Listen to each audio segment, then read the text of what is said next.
Si svolgerà a Realmonte giorno 1 e 2 settembre presso la spiaggia di Lido Rossello il primo appuntamento dedicato al Fitness Event, un'iniziativa organizzata anche in collaborazione con il Comune di Realmonte. Un evento sicuramente interessante. Ecco, come si svolgerà nella 2 giorni?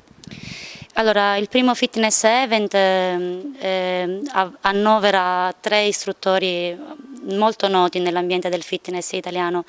Il programma sarà strutturato dalle 16 alle 18 a Lido Rossello in spiaggia, dove le ZIN della provincia di Agrigento intratterranno i bagnanti con delle lezioni di acqua zumba. Dalle 18 in poi ci si sposta al Teatro Costa Bianca e gli iscritti all'evento potranno fare le 3 masterclass il primo giorno e 3 masterclass il secondo giorno.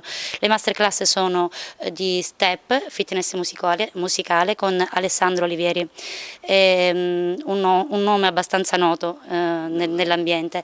Poi una lezione di Zumba con un maestro brasiliano, Christian Bonet, e infine una lezione di Pilates con il maestro Giampiero Marungiao della FIF.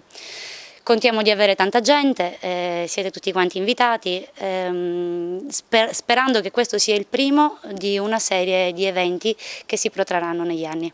L'evento è competitivo, saranno rilasciati dei premi o è assolutamente a carattere, diciamo così, amatoriale? È un evento a carattere amatoriale, aperto a tutti quanti, chi vuole può partecipare, non è una gara, sono delle masterclass, delle lezioni aperte agli appassionati del genere. Ecco, questo evento è organizzato anche in collaborazione col Comune di Realmonte, ma anche un'associazione Filcresi. Sì, l'associazione Filcresi della signora Marzia Filippazzo, che in collaborazione con il Comune di Realmonte sta organizzando questo grosso evento. Gli diamo appuntamento all'accoglienza, che sarà quando?